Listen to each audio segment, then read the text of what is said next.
Hello and welcome to Chapter 10, Film History. The PDF of this lecture, along with accompanying links, will be found on Canvas in Module 10.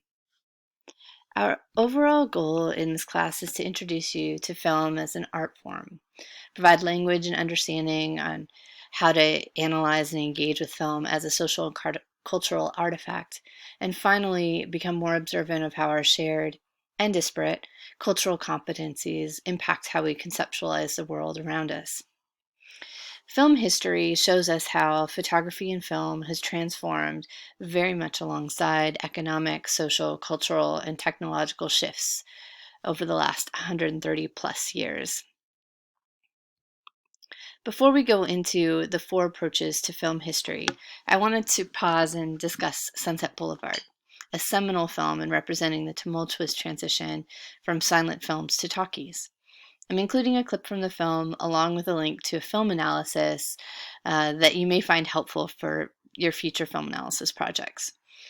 An interesting fact from this film is that the star of the film, Gloria Swanson, who plays aging silent film star Norma Desmond in Sunset Boulevard, was in fact a silent film star herself. In 1950, after an absence from the screen for several years, Gloria Swanson achieved widespread critical acclaim and recognition for her role as Norma Desmond, a reclusive silent film star. The film earned her a Golden Globe Award and a nomination for an Academy Award. So Swanson was the silent screen's most successful and highest paid star, earning $20,000 a week in the mid-1920s. And noted for her extravagance, much like Norma Desmond in Sunset Boulevard, Swanson earned $8 million from 1918 to 1929 and spent nearly all of it. So, the four traditional approaches to film history are aesthetic, technological, economic, and social. The aesthetic approach, sometimes called the masterpiece approach, seeks to evaluate individual movies and/or directors using criteria that assess their artistic significance and influence. The discussion on the technological approach to film history looks at when was each invention made, under what circumstances, including aesthetic, economic, and social, was it made? Was it a totally new idea or one linked to the existing state of technology? And what were the consequences for directors, studios, distributors, exhibitors, and audiences? The economic approach to film history considers the formation of the studio system, the distribution and exhibition of movies, and the rise of an independent system of film production, in addition to ways in which the film industry is part of the global economy. And the social history approach asks questions such as who made the movies and why, who saw the films, how and why, what was seen, how and why, and how were the movies evaluated and by whom were they evaluated and why. Let's look at some of the key technological innovations that made movies possible. The first being photography. Photography, or writing with light, was coined by Sir John Herschel in 1839. A critical invention for photography was the camera obscura, Latin for dark chamber. Prior to the invention of photosensitive film, the camera obscura was used to facilitate lifelike drawing. As this depiction shows, the camera obscura projected an upside-down image on the wall, which an artist could use to trace and create this lifelike drawing. The camera obscura was first mentioned by Chinese philosopher Mozi and theorized by Greek philosopher Aristotle in the 5th and 4th centuries BC, respectively. The first recorded attempt to produce photographs was made by Thomas Wedgwood in 1802. Between 1802 and 1840, Thomas Wedgwood, William Henry Talbot, and John Herschel in England, Niepce and Daguerre in France, and George Eastman in the United States all worked to develop the art. Often unaware of each other's work, Talbot invented the negative, or negative photographic image, that makes the reproduction of the image possible.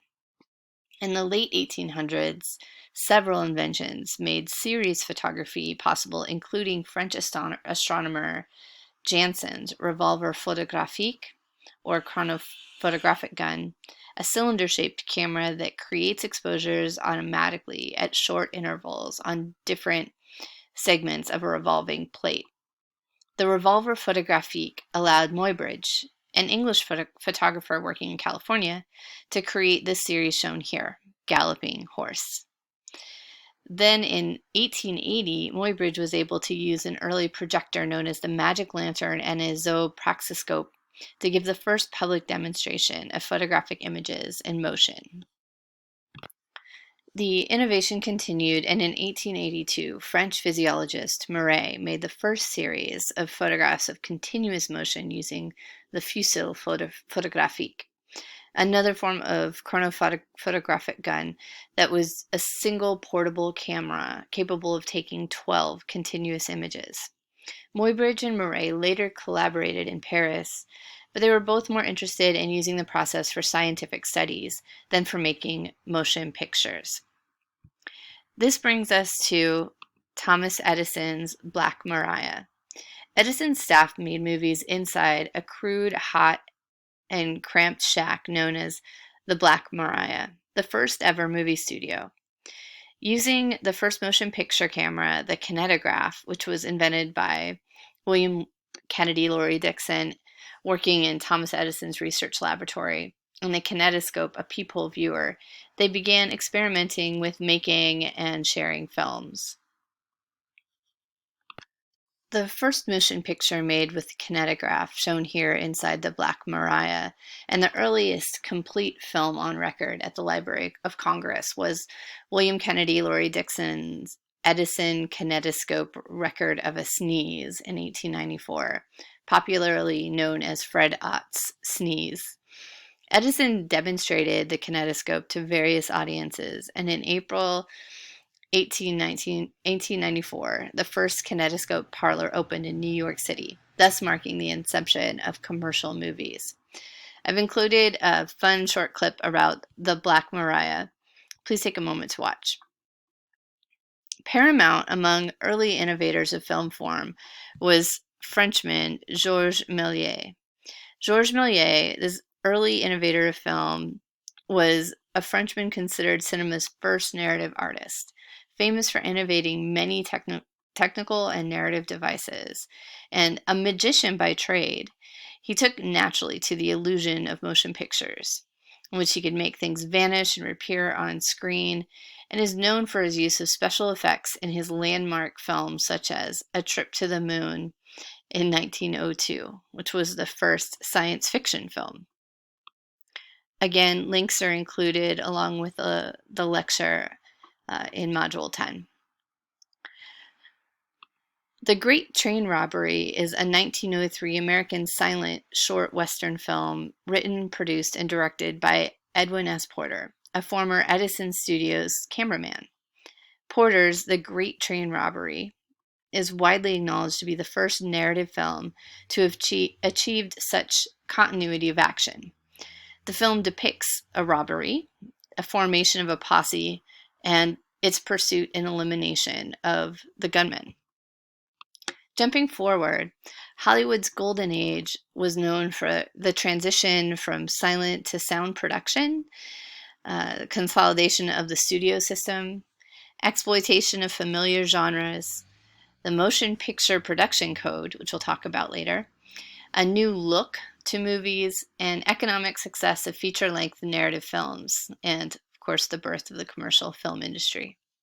Still an important and revered film, The Jazz Singer, American musical film directed by Alan Crosland, released in 1927, was the first feature-length film with synchronized dialogue. It marked the ascendancy of talkies and the end of the silent film era. The transition to sound that began with The Jazz Singer and was completed in 1930. Here's a frame from Easy Living from 1937, directed by Mitchell Leeson. Genres such as the screwball comedy, like this one, dominated production during the era both during and following the Great Depression.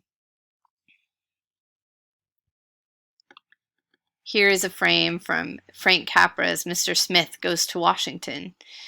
Movies became inextricably linked at this point to the development of American culture and society.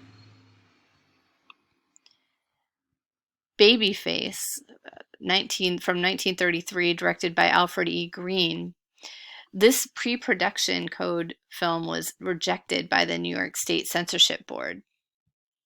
So here's a little bit about the motion picture production code. First published in March 1930, the Motion Picture Production Code, popularly known as the Hays Code, after its creator, William H. Hays, was the first attempt at introducing film censorship in the U.S. through laying down a series of guidelines to film producers.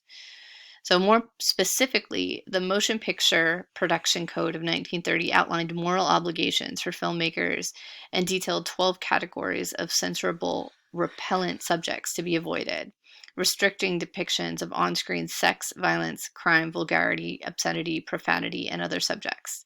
Interracial relations and homosexuality were banned outright.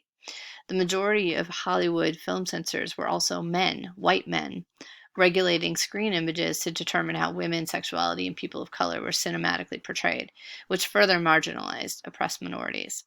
I've included a link to read more about the code if you're interested. Although uncomfortable, it's often important to understand our history so we don't allow it to be repeated. So, Hollywood's golden age brought about a focus on cinematic style. Some of those highlights include narrative and editing conventions adopted to sound production, significant innovations in design, cinematography, lighting, acting, and editing, improvements in lighting, makeup, and film stock, and black and white film stock, which remained the industry standard through the 1950s. Then came Orson Welles' Citizen Kane in 1940. Citizen Kane was a radical film for Hollywood that revolutionized the medium 46 years after the invention of motion pictures. The film brought an astonishing complexity and speed of narrative and achieved the highest degree of cinematic realism. It boasted an epic sound design and aural realism equivalent to the movie's visual realism. And leaning into theatrical roots, the cast rehearsed for a month before shooting began. In your chapter, looking at Citizen Kane and its place in film history, it discusses the importance of Orson Welles' contribution to film in his making of Citizen Kane. Deep focus cinematography is just one of the many cinematic innovations in this film that revolutionized the medium. And it was his ability to adapt the techniques of past filmmakers and to collaborate with his current filmmakers that allowed Welles to realize his vision. This concludes my lecture for Chapter 10. Happy reading and take good care.